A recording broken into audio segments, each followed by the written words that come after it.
एक बहुत अच्छा साधु स्वभाव पुरुष। भगवत भगवत प्रेम ने ही विश्वनाथ चक्रवर्ती की टीका सहित भगवत गीता छापी और एक के बाद एक भक्ति विनोद ठाकुर की पुस्तकें प्रकाशित की। ये पुस्तकें भगवान चैतन्य महाप्रभु की, जो लगभग 5 शताब्दी पूर्ण हुए थे, आध्यात्मिक बपौती स्वरूप थी। अभय बचपन से भगवान चैतन्य के भक्त थे और वे बहुख्यात चैतन्य चरितमृत और चैतन्य भागवत धर्म ग्रंथों के द्वारा भगवान चैतन्य के जीवन से परिचित थे। वे भगवान चैतन्य को एक ऐसे अत्यंत भाव प्रवण विशुद्ध भक्त के रूप में ही नहीं जानते थे जिसने पवित्र नाम के मंत्रोच्चार को भारत भर में फैलाया था, वरन उन्हें स्वयं श्री कृष्ण के अवतार रूप में भी जानते थे। ऐसे अवतार रूप में जिसमें राधा और कृष्ण दोनों का मेल है हो। लेकिन अब प्रथम बार अभय को ऐसे साहित्य की निधि के संसर्ग में आने का अवसर मिला जिसका संग्रह महाप्रभु के निकट सहवासियों और अनुयायियों ने किया था और जो परंपरा से आगे बढ़ती आई थी और जिसका विस्तार महान अधिकारियों ने किया था। भगवान चैतन्य के निकट अनुगामियों श्रील रूप गोस्वामी, श्री सनातन गोस्वामी, श्रील जीव गोस्वामी और दूसरों ने वैदिक शास्त्रों पर आधारित कई ग्रंथों का संकलन किया था, जिनसे निर्णायक रूप में प्रमाणित होता था कि भगवान चैतन्य के उपदेश वैदिक ज्ञान का सारभूत अंग है। बहुत से ग्रंथ अब भी प्रकाशित नहीं हुए थे, किंतु श्री भक्ति सिद्धांत सरस्वती कई प्रेसों की स्थापना पर तुले थे, जिससे समग्र जन समूह के लिए बृहद मृदंग की ध्वनि उन्मुक्त की जा सके। हरे कृष्ण। विमला माता जी पढ़िए यहाँ से। हरे कृष्ण माता जी।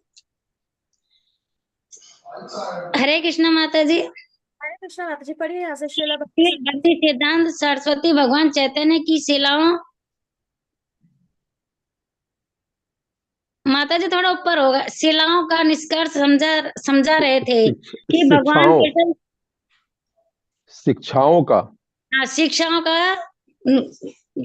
शिक्षाओं का निष्कर्ष समझा रहे थे कि भगवान कृष्ण श्री भगवान है और उनके पवित्र नाम के उच्चारण को अन्य सभी धार्मिक कृत्यों की अपेक्षा अधिक बल दिया जाना चाहिए।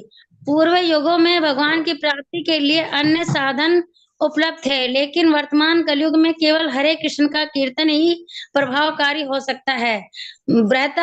हृदय पुराण और उपनिषदों में जैसे शास्त्र ग्रंथों के आधार पर भक्ति विनोद ठाकुर ने विशेष रूप से महामंत्र का उदाहरण दिया था। हरे कृष्ण कृष्ण कृष्ण हरे हरे, हरे राम राम राम हरे हरे। भगवान कृष्ण ने भगवत गीता में स्वयं कहा था कि इन्हें आप प्राप्त करने का एकमात्र साधन भक्ति है। सभी धर्मों को छोड़कर केवल मेरी शरण आओ, मैं तुम्हें सभी पाप कर्मों से मुक्ति दूंगा। डरो मत माता जो डरो मत एक बहुत अच्छा सबक रहे थे। अभय उन श्लोकों को जानते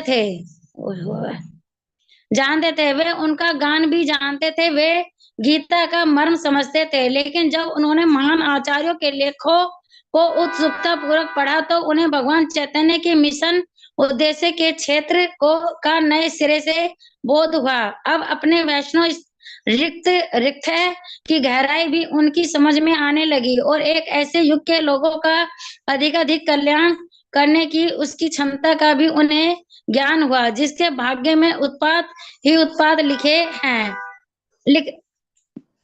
शील भक्ति सिद्धांत प्राय यात्रा पर रहते और अभय अपने परिवार और कारोबार में व्यस्त रहते थे, अतः दूसरी भेंट का आयोजन संभव नहीं हुआ।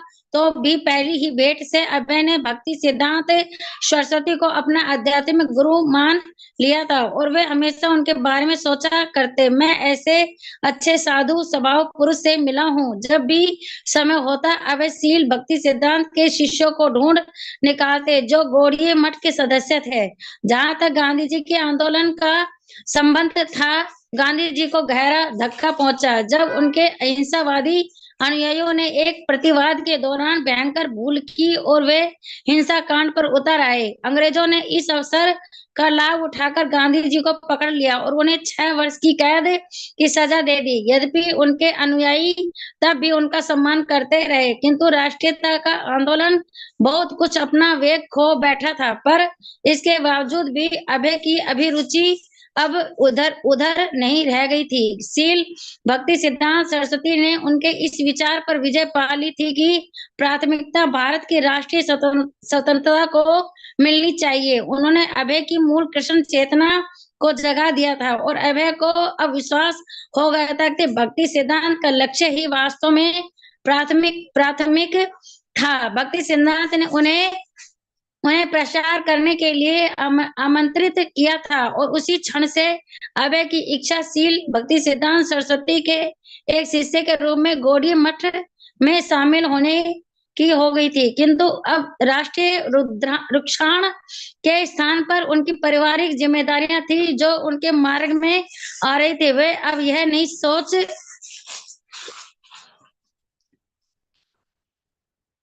सोच रहे थे कि पहले हम स्वतंत्र राष्ट्र हो जाएं और बाद में हम भगवान चैतन्य के बारे में प्रचार करें। अब वे ये सोच रहे थे कि दूसरों की तरह मैं शामिल नहीं हो सकता, मेरे ऊपर मेरे पारिवारिक जिम्मेदारियां हैं और परिवार वृद्धि पर। हरे हरे कृष्ण माता।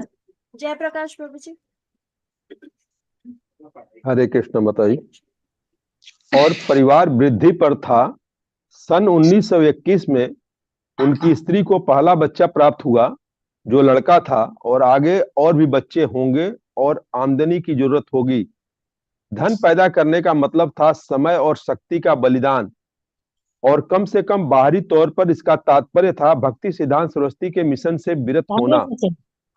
भारतीय संस्कृति में परिवार की संस्था का सम्मान सर्वाधिक था और तलाक के बारे में कोई जानता भी नहीं था। महान आर्थिक कठिनाई में होने पर भी लोग अपनी पत्नी और बच्चों को साथ रखते थे। यद्यपि अभय को इस बात का दुख था कि वे गौड़ी मठ में सन्यासी शिष्य नहीं थे, किंतु वे विवाह के बाद इतनी जल्दी अपनी युवा पत्नी को छोड़ने की बात सोच भी नहीं सकते थे। गौर मोहन को प्रसन्नता थी कि उनके पुत्र में वैष्णव गुरु के प्रति आकर्षण था, लेकिन ऐसी आशंका नहीं थी कि अभय अपनी जिम्मेदारियों का त्याग कर सन्यासी बन जाएंगे। वैष्णव अपनी पत्नी और परिवार के साथ रह सकता था, घर पर वह आध्यात्मिक जीवन का अभ्यास कर सकता था और एक सक्रिय प्रचारक भी बन सकता था। अभय को पारिवारिक व्यक्त होते हुए ऐसा उपाय निकालना था कि वे भक्ति सिद्धांत सरस्वती के लक्ष्य की पूर्ति में सहायक हो सके। अभय ने सोचा कि यदि कारोबार में उन्हें सफलता मिल जाए तो वे न केवल अपने परिवार के पोषण पर धन खर्च कर सकते हैं, वरन कृष्ण भावनामृत के प्रचार के लिए शील भक्ति सिद्धांत सरस्वती के मिशन में भी सहायक हो सकते थे। एक ज्योतिष ने भविष्यवाणी की थी कि अभय भारत के सबसे धनी व्यक्तियों में से एक होंगे, लेकिन अपनी वर्तमान आय से वे परिवार के पोषण के अतिरिक्त कुछ भी नहीं कर सकते थे। उन्होंने सोचा कि यदि वे अपना धंधा कर लें तो शायद हालत अच्छी हो सकती है। अभय ने अपनी भावनाओं को डॉक्टर बोस के सामने प्रकट किया, जो एक सहानुभूतिपूर्ण पिता की तरह उनकी बात सुनते रहे। तब उन्होंने अभय को सुझाव दिया कि वे पूरे उत्तरी भारत के लिए उनके एजेंट बन जाएं। अभय डॉक्टर बोस की फैक्ट्री से थोक भाव पर दवाएं, लिनीमेंट, परिष्कृत स्प्रिट, दांत का मंजन, अन्य वस्तुएं खरीद सकते थे और सारे उत्तरी भारत में यात्रा करके अपना धंधा जमा सकते थे। अभय की बोस की फैक्ट्री में इतना अनुभव हो गया था कि वे अपनी ओर से कुछ दवाएं तथा अन्य वस्तुएं बनाकर उन्हें बेच भी सकते थे। डॉक्टर बोस और अभय ने तय किया कि केंद्र में स्थित इलाहाबाद नगर को मुख्यालय बनाना ठीक रहेगा। सन 1923 ईस्वी में अभय, उनकी पत्नी और बच्चा कलकत्ता से उत्तर पश्चिम में 12 घंटे की ट्रेन यात्रा के बाद इलाहाबाद पहुंचे। अंग्रेजों ने एक बार इलाहाबाद को संयुक्त प्रांत की राजधानी बनाया था। उन्होंने वहां बहुत सी अच्छी इमारतें बनाई थी, जिनमें उच्च न्यायालय और विश्वविद्यालय की इमारतें भी थी। यूरोपीय और नेहरू जैसी संपन्न भारतीय परिवार नगर के पक्की सड़कों और रोशनी वाले आधुनिक भाग में रहते थे।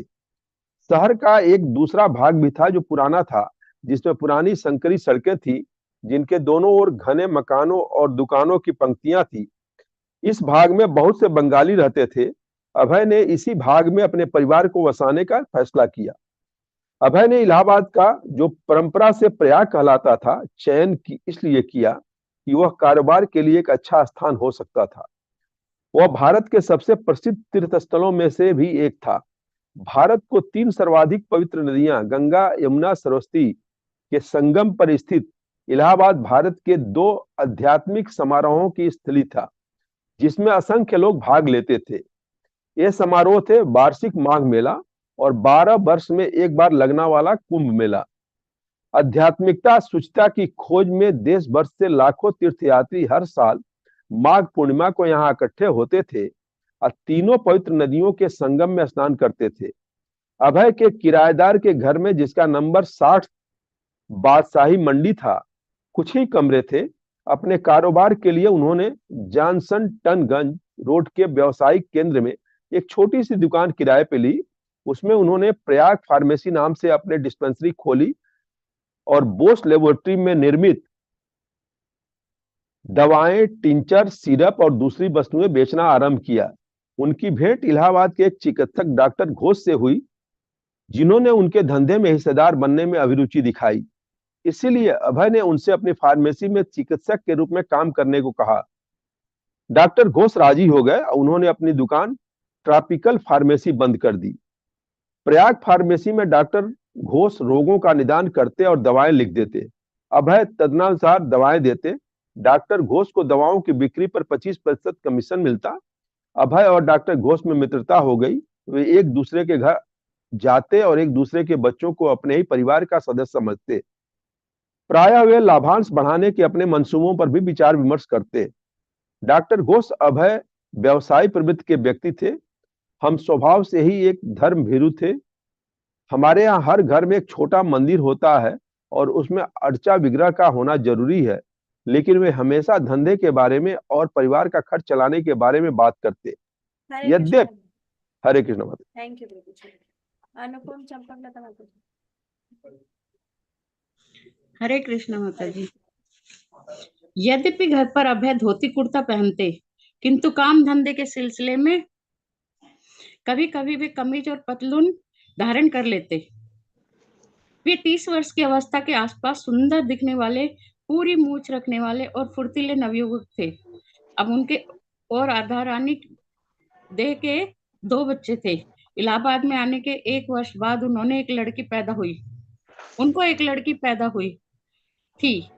गौर मोहन, जो अब 75 वर्ष के थे, उनके साथ रहने के लिए इलाहाबाद आ गए थे और उनकी विधवा बहन राजेश्वरी भी अपने लड़के तुलसी के साथ आ गई थी। गौर मोहन अधिकतर घर पर रहते, माला फेरते हुए हरे कृष्ण महामंत्र का जप करते और कृष्ण के शालिग्राम शिला विग्रह की पूजा करते।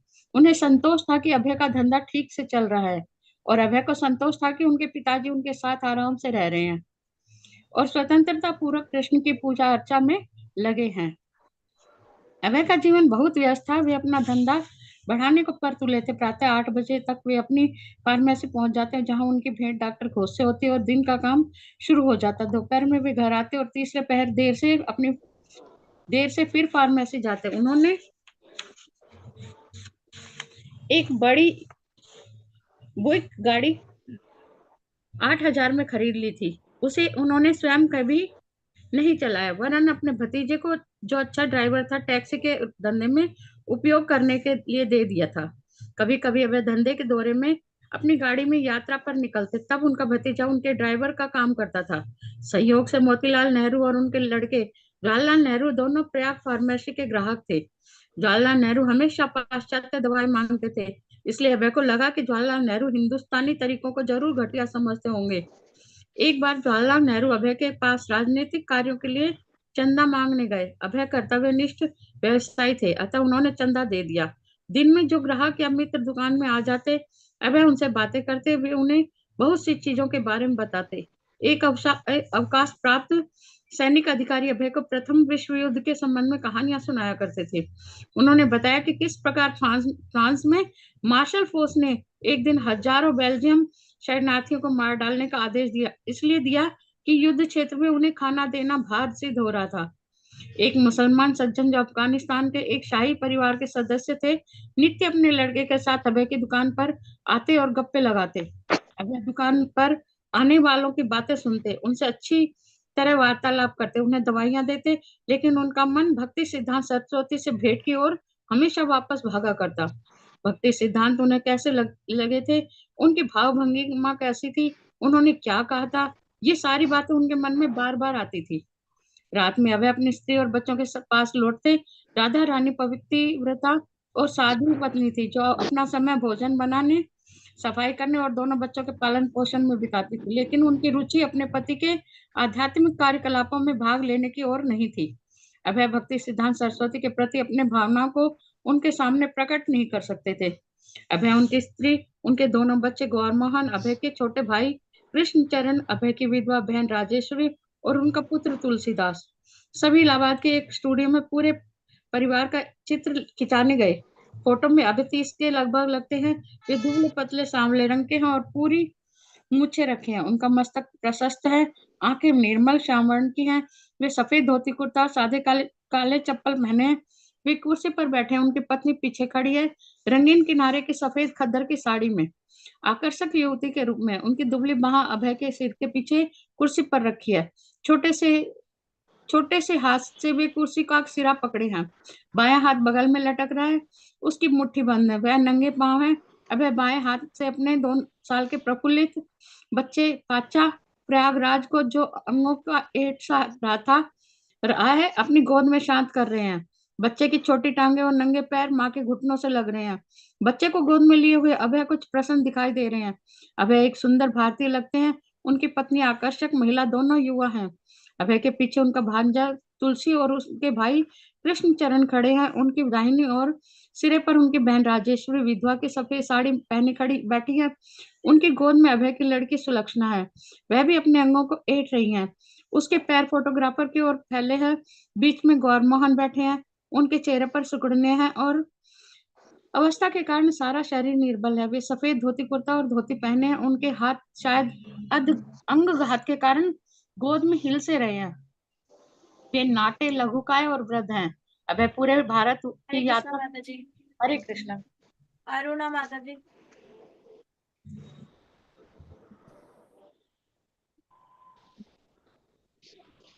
हरे कृष्णा माता जी, यहाँ से पढ़िए। हरे कृष्ण माता जी।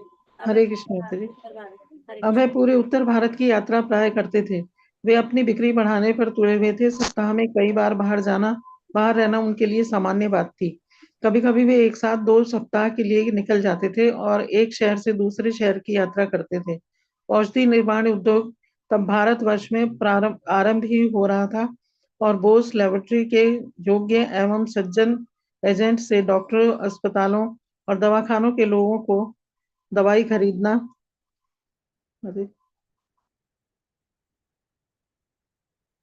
अच्छा लगता था। अभय ट्रेन से यात्रा करते और होटलों में ठहरते थे। यात्रा में जो घर से छुटकारे की भावना पैदा होती, वह उन्हें पसंद थी, किंतु यात्रा की मुख्य प्रेरणा पुराने ग्राहकों के संपर्क में और नए ग्राहकों की प्राप्ति से मिलती थी।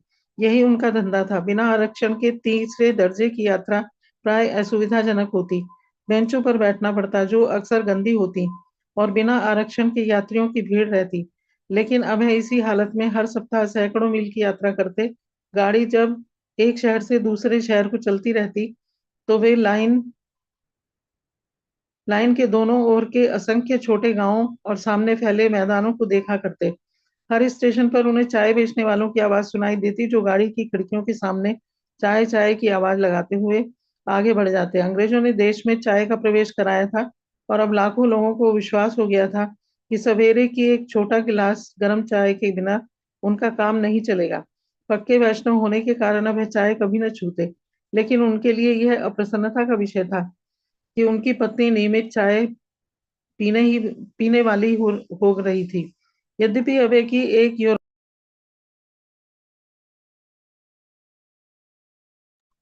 हरे कृष्णा। वेशभूषा धारण करने की आदत थी, लेकिन अपने पक्के वैष्णव सिद्धांतों में उन्होंने ढिलाई कभी नहीं आने दी।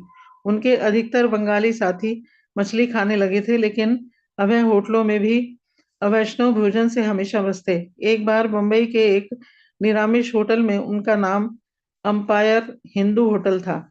उनके सामने प्याज परसा गया था और कभी कभी होटल के लोग लहसुन, मशरूम या अंडे तक परोस देते थे। अभय हमेशा ऐसे पदार्थों को खाने से अपने को सावधानी पूर्वक बचा लेते थे। घर पर बड़ी आदत के अनुसार वे सवेरे ही ठंडे पानी से नहा लेते थे। यह नियम वे साल के 365 दिन निभाते। जब वे सहारनपुर में थे तो कठोर जाड़े की ऋतु में भी वैसा ही करते थे, जिसे देखकर होटल वाला स्तंभित रह जाता था। अभय अपनी यात्राओं के दौरान लोगों से खूब बात करते थे। एक बार ढाका में एक डॉक्टर ने उन्हें बताया कि ऑफिस आते हुए मार्ग में उनसे एक किसान को अपने मित्र से बात करते हुए देखा और किसान को की खांसी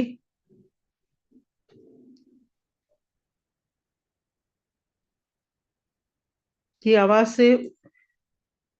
आवाज से उसने कह दिया कि उसकी मृत्यु कुछ ही घंटों में हो जाएगी। एक दूसरे डॉक्टर ने उन्हें बताया कि वह तुरंत ही एक निमोनिया के रोगी को देखकर लौटा है, जो प्रकृति और आयुर्विज्ञान के नियमों की अवहेलना करके जा रहा है। गया में उनकी भेंट एक मुसलमान डॉक्टर से हुई, जिसका रोन जिसका रोना यह था कि सबसे अच्छी दवा देने के बावजूद उसका रोगी मर गया। डॉक्टरी पेशा के लोगों से ऐसे विवरण सुनकर अभय को विश्वास हो गया कि भगवान की इच्छा के बिना किसी को बचाया नहीं जा सकता। ऐसा नहीं है कि दवाएं बेचने की को वो जनहितैषी कार्य मानते हों। भक्ति सिद्धांत सरस्वती ने उनके मन में विश्वास जमा दिया था कि किसी व्यक्ति को बचाने की का सर्वोत्तम उपाय उसे श्री कृष्ण भावनामृत देना है। अभय की दवाइयां तो केवल व्यवसाय के लिए थी। 1925 ईस्वी की बात है कि एक व्यवसायिक छात्रा में वे आगरा होकर निकले तो वृंदावन से केवल 60 किलोमीटर दूर है। इस अवसर से लाभ उठाकर उन्होंने पवित्र वृंदावन की प्रथम तीर्थ यात्रा की और इस प्रकार अपने बचपन की अभिलाषा पूरी की। वृंदावन के दर्शन से उन्हें प्रसन्नता हुई, लेकिन वहां वे केवल 1-2 दिन ही रह सके।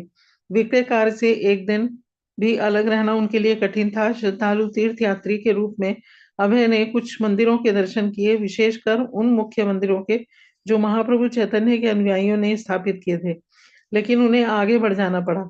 यात्रा में खतरे भी थे। एक बार वे मथुरा स्टेशन पर गाड़ी के डिब्बे में बैठे थे कि अचानक एक बंदर घुसा और उनका सब सामान उठा ले गया। एक दिन बड़े सवेरे एक घोड़ा गाड़ी में वे कानपुर जा रहे थे। घोड़ा बड़ी तेजी से भाग रहा था। अकस्मात सड़क के बीच में पड़े कूड़े के ढेर से वह टकरा गया। घोड़ा गाड़ी उलट गई। घोड़ा, ड्राइवर और गाड़ी सभी जमीन पर जा गिरे। अभय हवा में उछाल खा गए, लेकिन जब वे जमीन पर आए उन्हें कोई चोट नहीं लगी। मानो एक सीट से वे दूसरी सीट पर बैठ गए हों। चूंकि वे चुपचाप बैठे थे और कुछ बोले नहीं, इसलिए ड्राइवर ने समझा कि वे बेहोश हो गए और वह घबरा गया, लेकिन वे बिल्कुल ठीक थे। ड्राइवर ने इसे एक आश्चर्य ही माना, क्योंकि गाड़ी से वे बहुत जोर से फेंके गए थे। अभय का विचार था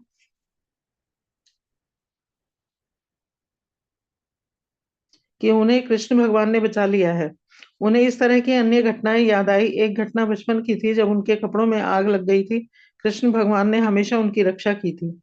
अभय 5 वर्ष तक इलाहाबाद से बाहर लंबी यात्राएं करते रहे और जब वे घर आते तो घंटों दवाखाने में बिताते, लेकिन वे पत्नी को भी समय देते और बच्चों के साथ खेल तमाशा भी करते।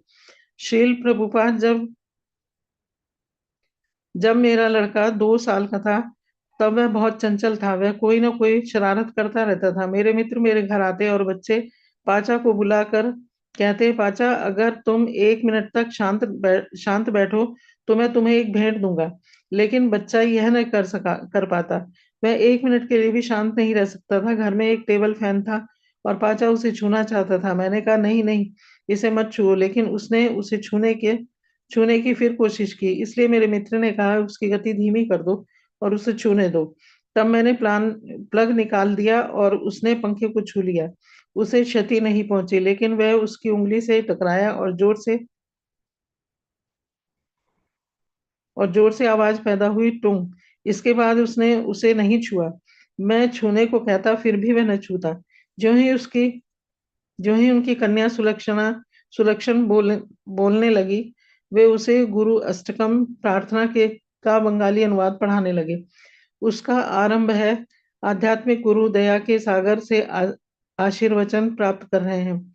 जैसे बादल जंगल में लगी आग को बुझाने के लिए जलवृष्टि करता है, वैसे ही आध्यात्मिक गुरु भौतिक जीवन, पुनर्जन्म और मृत्यु की धधकती आग को बुझाते हैं। अनिवार्य यात्राओं को छोड़कर अभय घर पर रहते और अपने परिवार को संतुष्ट रखते। अपने धंधे में वे परिश्रम पूर्वक लगे रहे और वह उन्नति करता गया। हरे कृष्णा माता जी, थैंक यू। हरे कृष्णा। ज्ञानेंद्र माता जी। हरे कृष्णा माता हरे जी। कृष्णा। हाँ, कहाँ से पढ़ें? जनवरी सन 1928 के कुंभ मेले का अवसर था। गौड़ी मठ के भक्ति प्रदीप तीर्थ महाराज कुछ लोगों के साथ इलाहाबाद आए। एक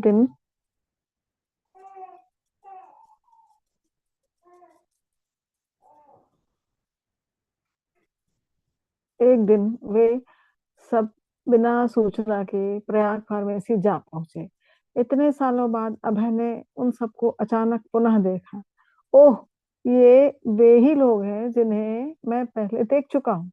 उनके मुंह से निकला, गौड़ी मठ के लोग, हाँ अंदर आइए। भक्ति प्रदीप भक्ति प्रदीप तीर्थ स्वामी वहां सन्यासी थे जो कलकत्ता में नरेंद्र मल्लिका के घर पर गए थे। उनका वह आगमन अभय के भक्ति सिद्धांत सरस्वती के पास जाने का कारण बना था। वे नम्रता पूर्वक हाथ जोड़कर वे अभय के सामने खड़े हो गए। वे गेरुए रंग के साधारण खादी वस्त्र पहने थे, सिर मुंडा था, उसके पीछे का भाग शिखा रूप रोम गुल्लक था, माथे पर वैष्णव तिलक लगा था। तीर्थ महाराज अभय से बोले, हम यहाँ के लिए नए हैं, हम इलाहाबाद में एक मंदिर स्थापित करने जा रहे हैं। हमने आपका नाम सुना है, इसलिए हम आपके पास आए हैं। कृपा करके हमारी सहायता कीजिए। अभय हर्षित हुए और हाँ हाँ, मैं आपकी सहायता करूंगा। जितना वे दे सकते थे उन्होंने दिया। उसके बाद उन्होंने तीर्थ महाराज का परिचय डॉक्टर घोष से कराया। डॉक्टर घोष ने भी धन दिया। अभय ने गौड़ी मठ के भक्तों को भजन और भाषण के लिए अपने घर पर आमंत्रित किया। उनकी पत्नी को प्रसाद तैयार करना था। आमंत्रण स्वीकार हो गया, लेकिन जब वो लोग अभय के घर पहुंचे तो एक गलतफहमी हो गई। गौर मोहन जो निर्बल थे अपने ऊपर कमरे में सो रहे थे। अभय ने पुकारा, कृपया नीचे आ जाइए, गौड़ी मठ के भक्तों की बैठक है। गौर मोहन नीचे उतर आए, लेकिन जब उन्होंने साधुओं को देखा तो गलतफहमी हो गई कि वे ऐसे किसी साधुक्कड़ संप्रदाय के अरे गहरे लोग हैं। अभय ने जो कुछ कहा वह उन्हें ठीक से सुनाई नहीं पड़ा था।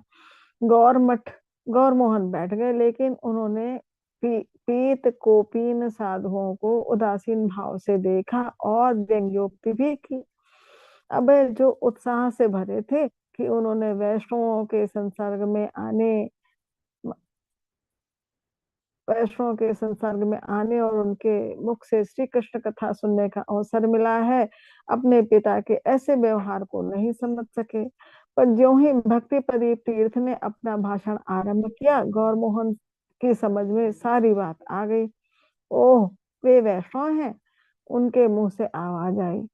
व्रत और निर्बल तो वे थे ही, वे उनके चरणों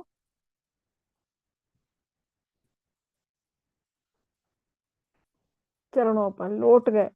महोदय, मैंने आपको गलत समझा था। मैंने सोचा आप किसी अन्य संप्रदाय के स्वामी हैं। मुझे आपके दर्शनों से प्रसन्नता है। माघ मेला के बाद प्रदीप तीर्थ स्वामी तो चले गए, लेकिन भक्ति सिद्धांत सरस्वती 5-6 ब्रह्मचारी शिष्य इलाहाबाद में रुककर एक छोटे मठ का संचालन करने लगे। वे श्री विग्रह की पूजा करते, संध्या समय कीर्तन और भाषण का कार्यक्रम रखते और स्थानीय लोगों में सक्रियता से प्रचार करते। प्रधान शिष्य अतुलानंद ब्रह्मचारी इलाहाबाद के नागरिकों के घरों पर जाते और उनसे मठ का ग्राहक सदस्य बनने का अनुरोध करते। एक ग्राहक सदस्य के प्रति मास 8 आने से गौड़ी मठ की पत्रिका प्राप्त होती थी। घर घर ग्राहक बनाने के अभियान में अतुलानंद एक दिन अभय चरण दे के घर जा पहुंचे। अभय ने उनका स्वागत किया, भेंट में कुछ चावल और फल दिए। वैष्णव दर्शन के लिए अभय के कान सदा खुले रहते थे और अतुलानंद के साथ वाद विवाद में उन्हें आनंद आता था। अतुलानंद नियमतः बिस्तर दे के यहाँ जाते और महाराज चैतन्य तथा भगवत गीता के विषयों पर उनसे वार्तालाप करते। अभय श्री भक्ति सिद्धांत सरस्वती के हाल के क्रियाकलापों के बारे में भी उनसे पूछते। तब तक श्री भक्ति सिद्धांत कलकत्ता के गौड़ीय प्रिंटिंग वर्क की स्थापना कर चुके थे और अपने टीका समेत कई खंडों में श्री भागवत का प्रकाशन आरंभ कर चुके थे। अपने ढाका केंद्र से उन्होंने श्री चैतन्य भागवत का संपादित संस्करण भी प्रकाशित किया था। मद्रास, भुवनेश्वर और पुरी में वे केंद्र स्थापित कर चुके थे। हरे कृष्णा अभय माता की जी, thank you. जिज्ञासा हरे का अंत कृष्णा, नहीं था। हरे हरे कृष्णा, कृष्णा, हरे Thank you, Krishna, Lord. Hare Krishna, Hare Krishna, thank you माता जी। उमेश हरे प्रभु, कृष्ण। हरे कृष्ण माता जी। हरे कृष्णा गुरु जी। अभय की जिज्ञासा का अंत नहीं था। अतुलानंद ने उन्हें बताया कि श्रील भक्ति सिद्धांत सरस्वती ने किस प्रकार 1925 ईस्वी सन में एक बड़ा जुलूस निकाला था, जिसने नवद्वीप की पवित्र भूमि की परिक्रमा की थी और जिसमें खूब सजे हुए हाथियों पर श्री विग्रह विराजमान थे और भारत के सभी भागों से आज आए हुए भक्त जिसमें शामिल हुए थे। ईर्ष्यालु पेशेवर पुरोहितों ने, जो श्रील भक्ति सिद्धांत द्वारा सभी जातियों से शिष्य स्वीकार किए जाने के विरोधी थे, जुलूस पर ईंटें और पत्थर बरसाने के लिए बदमाश लगा रखे थे। लेकिन भक्ति सिद्धांत निडर होकर जुलूस आगे बढ़ाते गए थे। 1926 ईस्वी सन में भगवान चैतन्य का संदेश फैलाने के लिए वे पूरे देश में घूम आए थे। मायापुरी में श्री चैतन्य मठ के विशाल मंदिर में वे श्री विग्रहों की स्थापना भी कर चुके थे। एक साल पूर्व उन्होंने सज्जन तोषिणी पत्रिका का प्रकाशन 3 भाषाओं में आरंभ किया था, जिनमें एक अंग्रेजी संस्करण भी था। इस भाषा में पत्रिका का नाम हार्मोनिस्ट था। कई बार मिलने और गौड़ीय वैष्णव मत के क्रियाकलापों और दर्शन पर घंटों के वाद विवाद के बाद अतुलानंद मिस्टर दे को इलाहाबाद आश्रम में ले गए।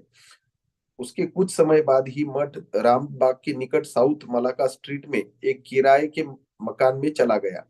यह मकान अभय के मकान के बिल्कुल निकट था। अब अभय के लिए प्रतिदिन शाम को वहां जाना संभव हो गया।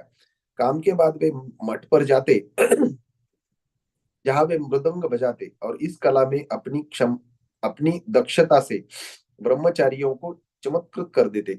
उनके साथ वे भजन गाते और कभी कभी सामूहिक गान में नेतृत्व करते। वे इलाहाबाद के प्रसिद्ध व्यक्तियों को भी मठ में ले आते। ब्रह्मचारियों के लिए अभय के कारण उनके आश्रम में नया जीवन आ गया था और अभय को भक्ति सिद्धांत सरस्वती के शिष्यों से पुनः मिलाप होने से नए जीवन की अनुभूति होने लगी थी। सन 1930 ईस्वी सन में गौर मोहन का स्वास्थ्य पहले से गिर गया और उनके परिवार के सदस्य यह सोचकर उनके पास इकट्ठे होने लगे कि उनका अंत समय निकट आ गया है। अभय काम से बंबई गए हुए थे।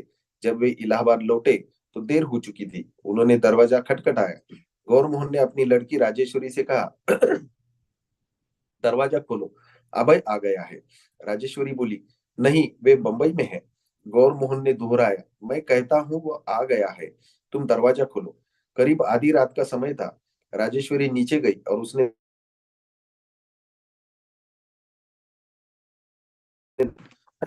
और देखा कि उसके भाई सचमुच आ गए हैं। अभय अपने पिता के पास पहुंचे और पूछा, आप कैसे हैं? गौर मोहन ने उत्तर दिया, मैं ठीक हूँ, रात में तुम विश्राम करो। अगले दिन सवेरे अभय ने डॉक्टर बुलाया। डॉक्टर बोला, आपके पिता जीवित कैसे हैं? मेरी समझ में नहीं आता। उनकी नाड़ी लगभग बंद हो चुकी है।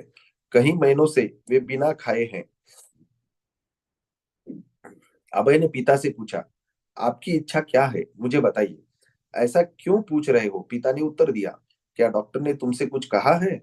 अभय ने कहा, नहीं, मैं इसलिए पूछ रहा हूँ कि मैं बंबई में रुका हूँ और आप यहाँ है। इसलिए आपकी यदि कोई इच्छा हो, कोई आकांक्षा हो तो मुझे बताए।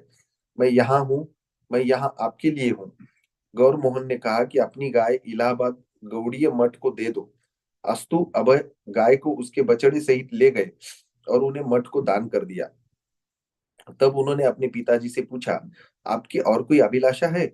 और उनके पिता ने फिर पूछा, क्या डॉक्टर ने तुमसे कुछ कहा है? नहीं नहीं, मैं केवल इसलिए पूछ रहा हूँ कि मुझे अपने काम पर जाना है। तब गौर मोहन ने कहा, इलाहाबाद के सभी गौड़ीय वैष्णवों को और अन्य वैष्णवों को भी आमंत्रित करो। वे शाम को हरि नाम का गान करें और तुम उन्हें अच्छा भोजन कराओ। यही मेरी इच्छा है। अभय ने वैसा ही किया और संध्या समय हरि नाम आरंभ हुआ। 11 बजे प्रसाद ग्रहण करके सब चले गए। उसी रात गौर मोहन का देहावसान हो गया। अभय को अपने पिता की मृत्यु से बड़ा दुख हुआ। पिता ने उन्हें वह सब कुछ दिया था जो वे चाहते थे। विशुद्ध वैष्णव के रूप में उन्हें पाल कर बड़ा किया था और वे सदैव श्री राधा और कृष्ण की पूजा करते रहे। यद्यपि अभय बहुत योग्य नवयुवक थे, तथापि अपने सबसे प्रिय संरक्षक और मित्र का अभाव उन्हें बहुत खला। गौर मोहन ही एक ऐसे व्यक्ति थे जो हमेशा अभय का मार्गदर्शन करते रहे और अति विशिष्ट पुरुष के रूप में उनके साथ व्यवहार करते रहे। पिता से रहित होकर अभय अपने को निराश अनुभव करने लगे। अचानक उन्हें वैसे ही आश्रय की आवश्यकता मालूम हुई जैसे बचपन में होती थी, किंतु अब वे बिना पिता के थे। अभय के वह शुभ चिंतक अब संसार से जा चुके थे, जो उन्हें हमेशा अपने ऐसे प्रिय पुत्र की तरह रखते आए थे, जिसे हर प्रकार से प्रेम सहित देखभाल की जरूरत थी, जो उन्हें वह हर वस्तु देते रहे जिसे वे चाहते थे, और जो मिलने वाले हर साधु संत से प्रार्थना करते थे कि उनका पुत्र श्रीमती राधा रानी का सच्चा पुजारी बने। हरे कृष्णा प्रभु जी। गौर अच्छा, हरे कृष्णा, धन्यवाद। हरे कृष्णा। एक सेकंड। तो ये हमारा प्रभुपाद जी का तीसरा अध्याय पूर्ण हुआ, तो हम चौथे अध्याय की ओर बढ़ेंगे।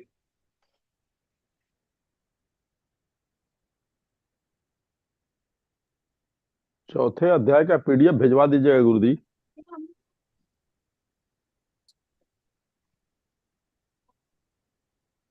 इसमें और किसी का और हरे सवाल है कृष्णा क्या? प्रभु। हाँ हाँ, प्रभु। एक और बाकी है इसमें, एक है। हाँ, एक पेज बाकी है। एक सेकेंड। अरे सॉरी, राइट में 71 राइट में नहीं गया, क्षमा चाहता हूँ। हाँ, 71। क्या मैं पढ़ूं? एक सेकेंड प्रभु जी, मैं दोबारा शेयर करता हूँ। और प्रभु जी आप रुकिएगा, मैं और किसी भक्त को बोलता हूँ। जी। सरला माता जी, आप पढ़ेगा। हरे कृष्णा प्रभु जी। यस। गौर मोहन की मृत्यु के 13 दिन बाद श्राद्ध के दिन अभय और उनके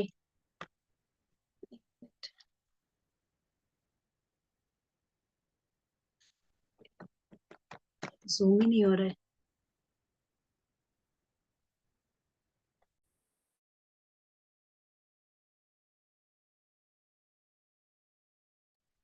हरे कृष्णा माता जी, आप रहने दीजिए, कोई दिक्कत आ रही है तो। एक मिनट अब हो जाएगा।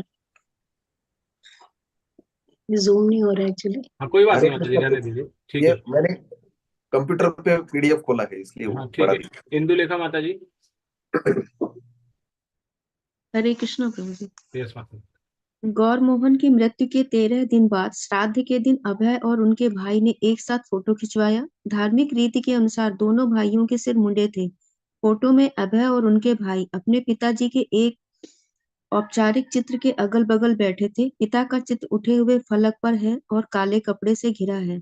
वह खूबसूरती से मढ़ा है। गौर मोहन वृद्ध किंतु विचार और आशय से पूर्ण दिखाई देते हैं।